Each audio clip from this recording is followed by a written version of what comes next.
Sambil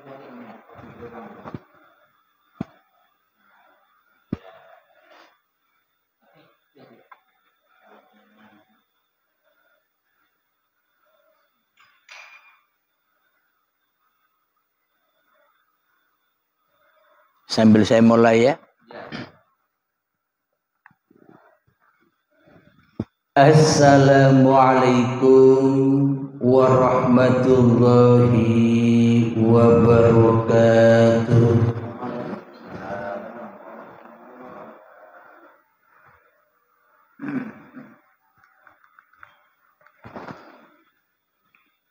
Bismillahirrahmanirrahim.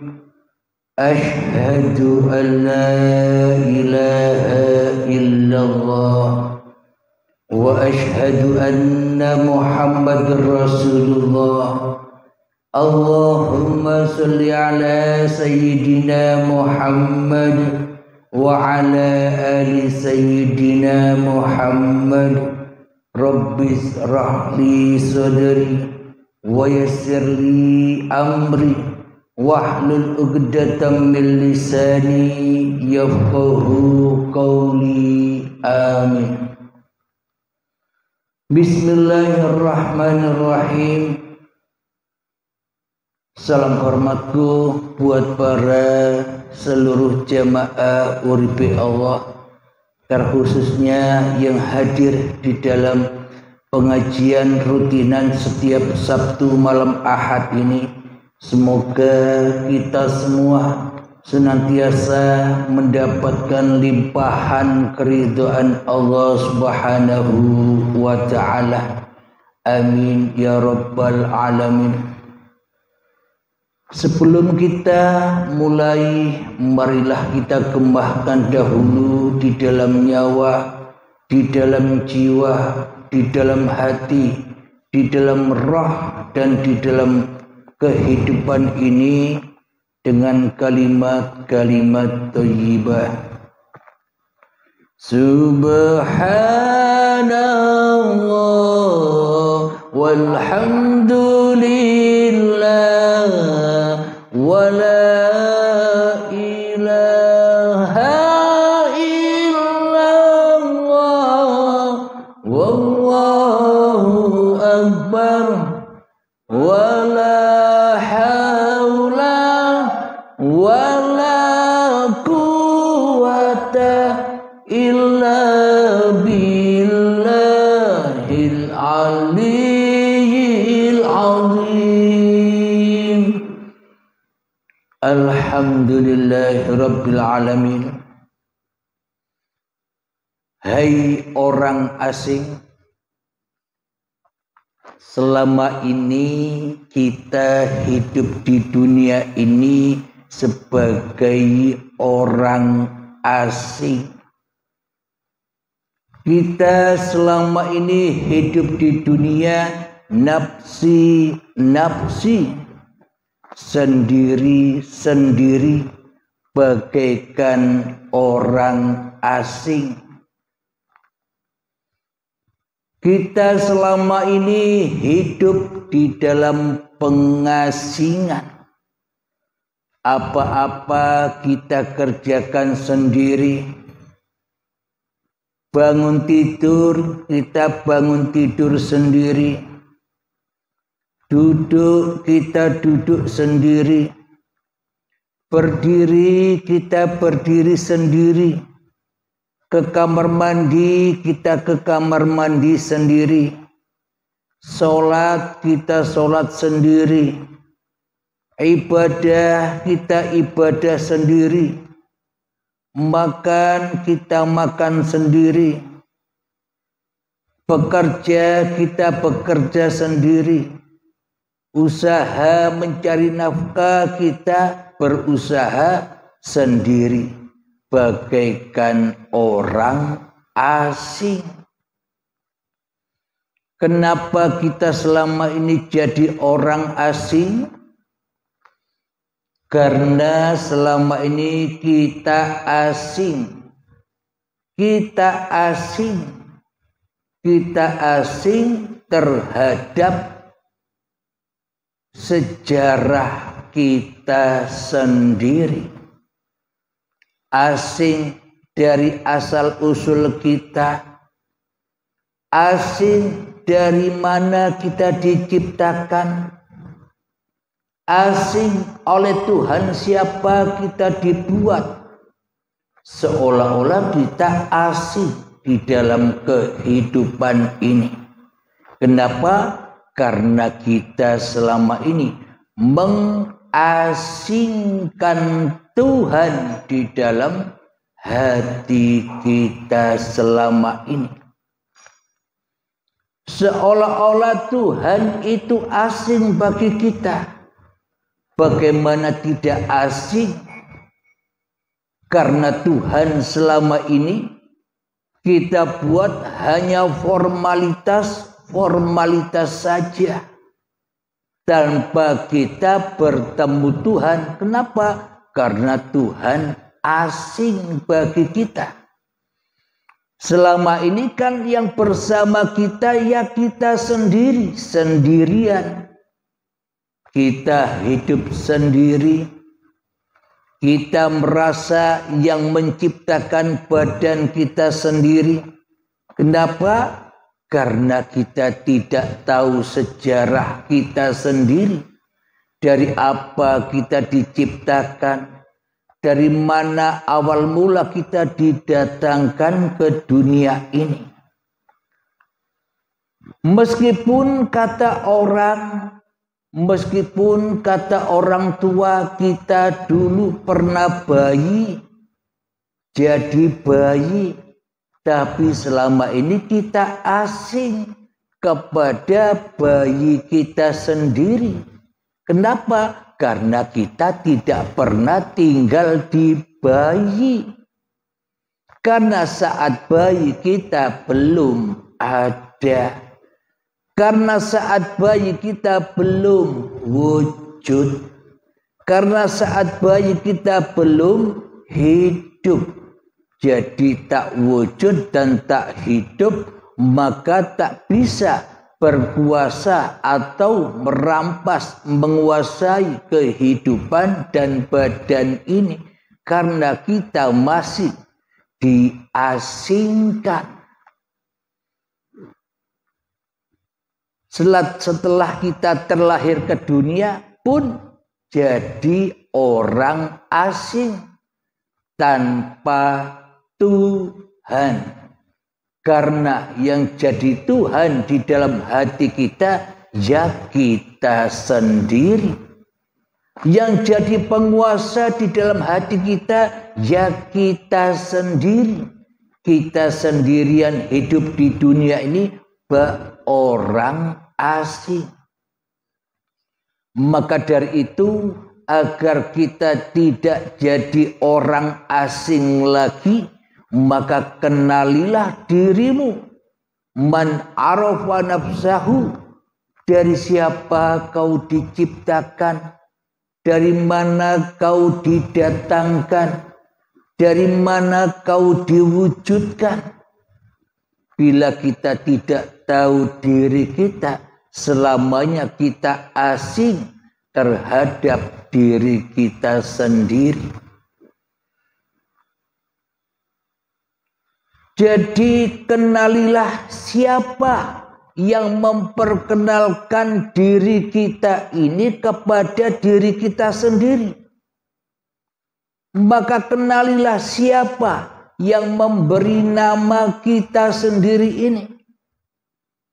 Tanpa Tuhan yang membuat diri kita, tanpa Tuhan yang memberi nama kita, apakah kita tahu bahwa kita ini manusia? Apakah kita tahu dengan nama-nama kita sendiri? Bila tanpa Tuhan, itu yang selama ini kita asing. Karena di dalam hati kita selama ini kitalah yang jadi Tuhannya. Maka kelihatan asing di dalam bertuhan. Maka manusia pada masuk sebuah agama-agama nama yang tersebar di dunia ini. Ada agama Islam, ada Nasrani, ada Yahudi, Majusi, ada Hindu, Buddha, Konghucu. Yang mana globalnya orang yang memeluk suatu agama itu percaya dengan adanya Tuhan, percaya bahwa dirinya itu ciptaan Tuhan.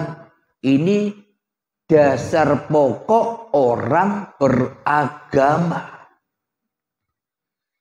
Akan tetapi selama ini beragama tinggallah beragama. Di dalam agama Tuhan hanya formalitas saja agar kita diakui oleh manusia bahwa kita ini percaya adanya Tuhan dan memasuki sebuah agama. Alhamdulillahirabbil alamin. Jadi kita cari apa tujuan kita ini beragama. Tujuan kita beragama itu kan tujuannya hanya untuk kembali kepada Tuhan. Bila kita beragama tak kenal Tuhan, bila kita beragama tak tahu Tuhan, bagaimana mungkin disebut beragama? Tuhannya saja tidak jelas. Maka dari itu Tuhan seluruh manusia itu ya Tuhan yang esa, Tuhan yang tunggal, yang ahad. Siapa sih Tuhan itu? Tuhan itu adalah hidup yang menghidupimu. Hidup yang menciptakan badanmu, itulah Tuhan yang kekal. Jadi Tuhan itu harus hidup. Tuhan itu harus kekal. Jadi zaman Nabi Adam dulu sudah wafat, digantikan anak cucunya sampai kepada nabi-nabi yang selanjutnya. Itulah tanda bukti bahwa Tuhan itu kekal. Hidup itu kekal. Sedang manusianya, sedang Nabi Adam, Nabi Idris, Nabi Nuh, Nabi Hud, Nabi Soleh, itu semua hanyalah ciptaan, tak akan pernah bisa kekal karena manusia tak punya hidup. Maka manusia sejak dulu, sekarang, dan yang akan datang ya tetap mati, ya tetap Adam, yang wujud hanya Allah. Agar kita tidak jadi orang asing lagi di dalam hati kita, agar kita ketemu dengan siapa? Tuhan yang menciptakan diri kita. Agar kita bertemu dengan siapa? Tuhan yang mewujudkan diri kita, yang menghidupkan diri kita, yang mengaktivitaskan apa saja diri kita, agar kita tidak sendirian lagi, tidak jadi orang asing lagi, agar kita selalu bermakmum, berjamaah dengan uripe Allah. Itulah yang dimaksud sholat berjamaah. Jamaah apanya? Bagaimana caranya kita bisa sholat berjamaah dengan Allah? Ya tiadakan dirimu di hatimu, maka Allah yang nyata bagimu. Itulah sholat jamaah. Jadi hakikat sholat itu ketika dirimu sudah kembali ke asal usul kejadianmu, yakni dari Adam kembali ke Adam, maka yang nyata hanyalah Allah. Itulah yang dimaksud menyembah, mengabdikan dirimu kepada Tuhanmu yang telah menciptakanmu. Ketika manusia sudah bertemu kembali dengan Tuhannya yang begitu lamanya puluhan tahun terpisah, maka sudah tak asing lagi diri kita ini siapa. Sudah tak asing lagi hidup ini siapa. Sudah tak asing lagi badan ini siapa. Sudah tak asing lagi semua perbuatan yang diperbuat oleh badan ini perbuatan siapa? Maka tak asing lagi. Karena wayang sudah kembali pulang kepada dalangnya, maka hidupnya akan selalu bahagia, tentram, tenang, sentausa, makmur hatinya. Jadi kapan kita bisa masuk surga? Ya syaratnya harus mati dulu. Jika kita belum berani mati, apalagi masih takut mati, ya jauh dari surga. Apalagi ketemu Allah. Syarat ketemu Allah itu ya harus masuk surga dulu, baru menikmati kenikmatan yang tertinggi, menyaksikan wajahullah. Nah, kalau kita tidak berani mati, bagaimana mungkin kita dikatakan iman kepada yang hidup? Sementara ini kita yang mengaku hidup, berarti selama ini Tuhannya kan kita sendiri. Kita tak ada imannya, sehingga kita selama ini menjadi orang asing. Asing bagi diri kita sendiri. Mau pulang kemana saya nanti? Wong kita belum tahu asalnya kok mau pulang. Kita mau pulang kepada Allah, kita mau mati, ya kita harus tahu datangnya dari mana kita ini. Ya ke situ pula kita pulangnya. Awal tiada, ya harus tak ada. Awal tak wujud, ya harus tak wujud. Awal tak hidup, ya harus tak hidup. Alias mati. Itulah jalan datang kita dan jalan pulang kita dengan selamat. Bila kita tidak pulang ke asal kejadian kita, maka selamanya kita menjadi orang asing yang selalu merana di dalam pengasingannya, seolah-olah diterpa berbagai macam masalah, diterpa berbagai macam prahara. Hati kita takut, hati kita marah, hati kita tak terima. Di dalam pengasingan itu penuh dengan siksa yang pedih. Kenapa? Karena sendirian, ya takut. Di dalam kegelapan sendirian, takut. Di dalam neraka sendirian, ya takut. Tapi bila kita sudah bertemu dengan sang kekasih sejati kita, apa sang kekasih sejati kita?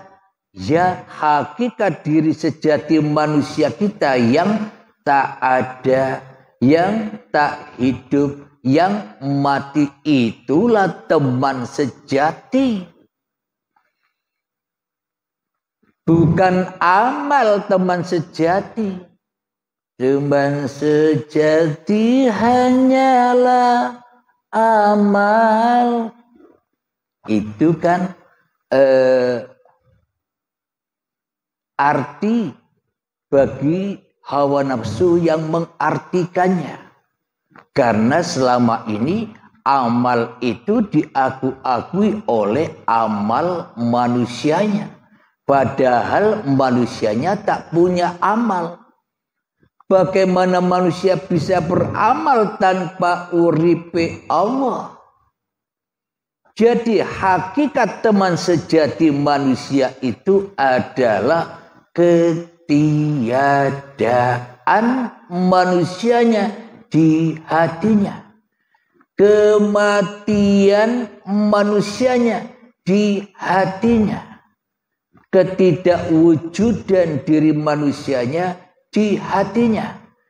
Ketidakmentauhidkan manusianya di hatinya. Itulah teman sejati manusia yang tak seperti apa-apa dan yang tak seperti siapa-siapa. Bukti dalil ayatnya ada di surat Al-Insan ayat pertama. Silakan ditengok sendiri. Itulah hakikat teman sejati manusianya.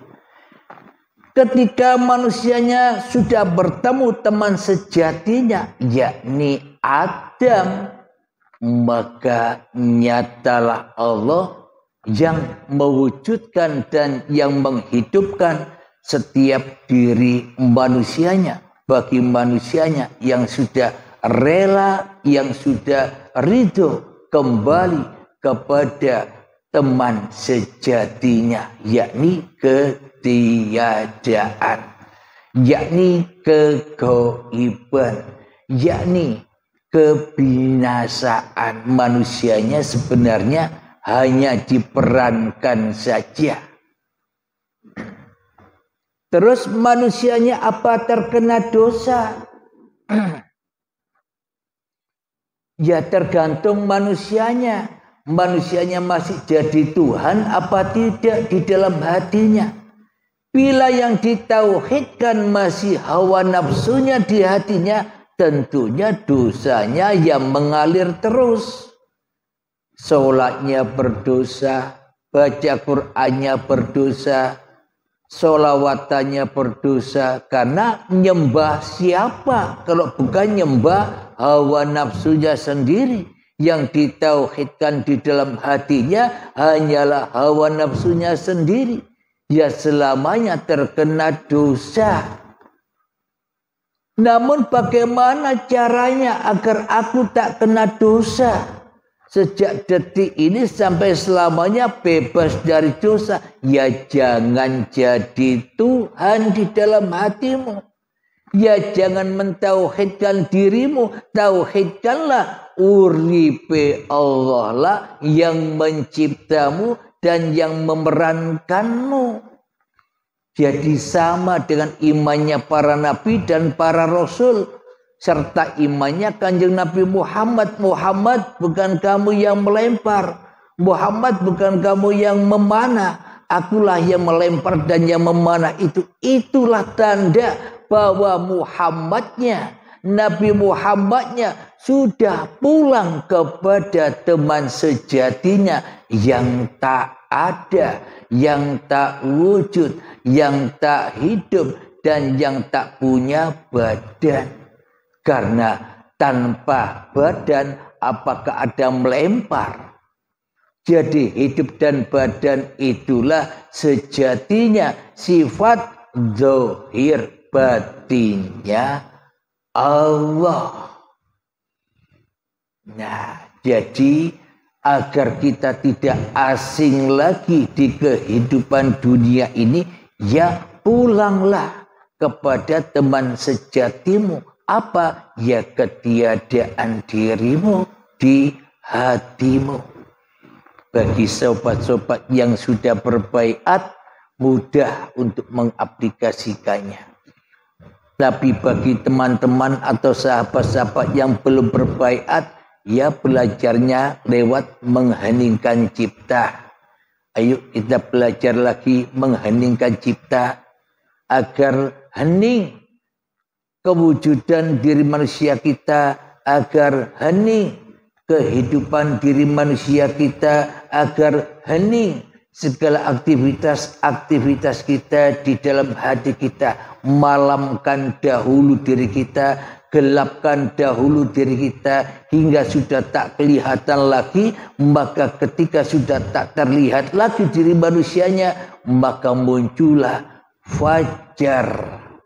Fajar itu apa? Cahaya Allah, uripe Allah. Mari kita praktekkan bersama. Bagi sahabat-sahabat yang belum berbaiat, ayo kita belajar bersama. Mengheningkan cipta. Mulai, silakan 3 menit saya tunggu. Silakan berperang-perangan melawan diri Anda sendiri. Agar diri Anda tumbang gelap dan fana. Ketika tumbang gelap dan fana, maka Allah akan nyata. Ketika diri Anda sudah tak nyata lagi di hati Anda. Silakan.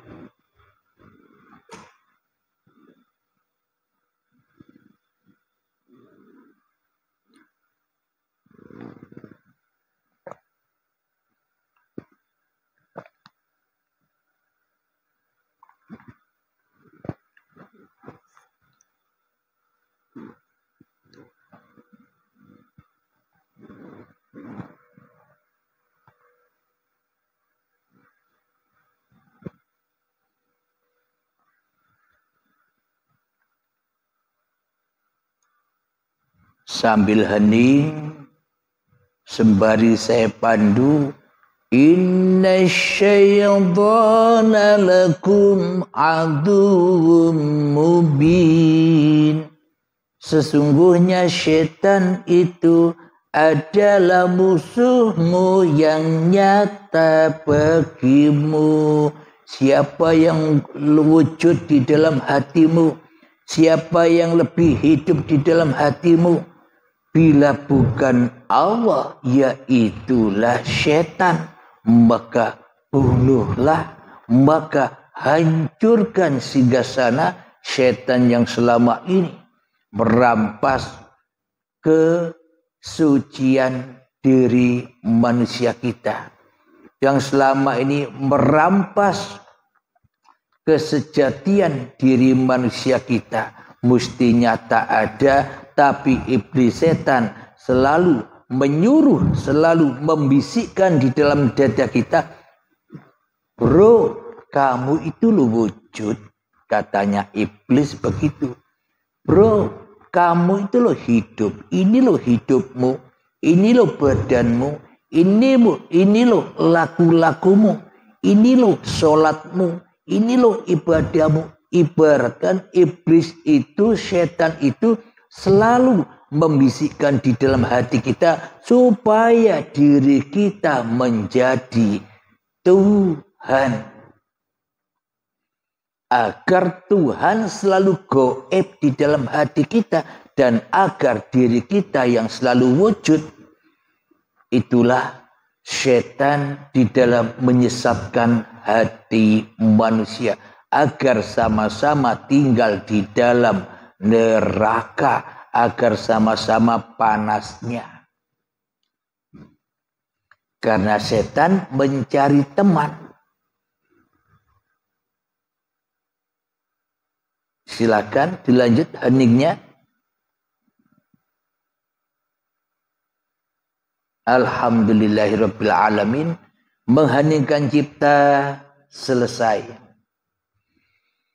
Alhamdulillahirabbil alamin. Di dalam kehidupan ini, inilah suatu sirat atau suatu perjalanan. Jadi wat siratul mustaqim itu di mana? Ya di kehidupan ini. Ketika selama ini kita jadi orang asing, ya selalu jatuh. Melewati kehidupan ini selalu jatuh ke lembah neraka. Selalu jatuh ke lembah jahanam. Selalu jatuh ke dalam anar. Panas dan panas, persaingan di dalam mencari harta. Persaingan menjadi pejabat. Persaingan untuk hidup. yang lebih baik daripada orang lain. Itulah hal-hal yang panas yang selama ini kita rasakan. Kenapa? Karena kita masih jadi orang asing yang hidup sendirian di dalam hati kita sendiri. Maka dari itu bila sudah mengenal Allah, itu tandanya kita kembali keluar dari pengasingan, terbebas dari pengasingan, kita ketemu dengan hakikat diri sejati manusia kita. Itulah yang dikatakan man arafa nafsahu.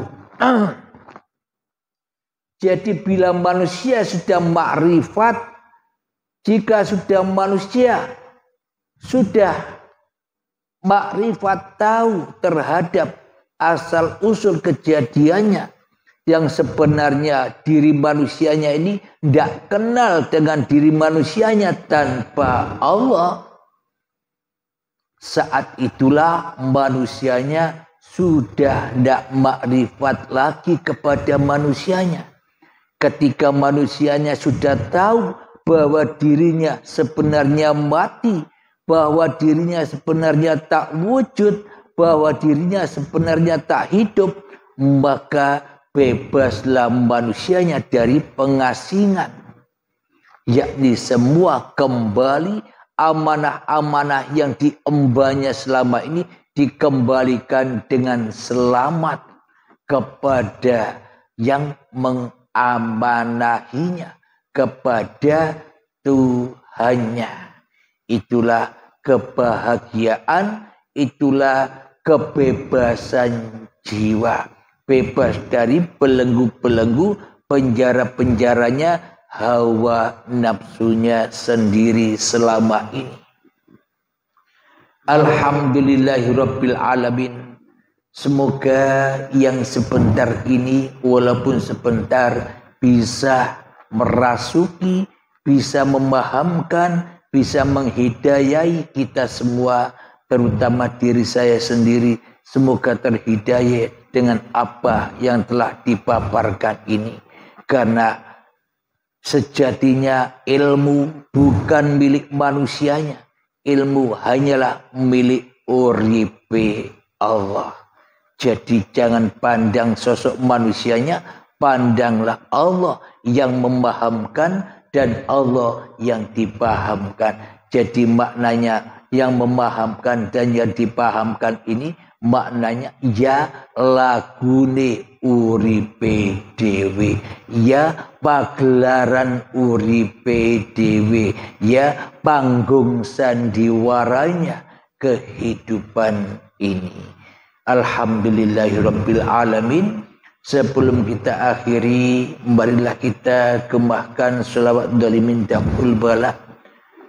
Allahumma salli ala sayyidina Muhammad wa asghili zalimin bi zalimin.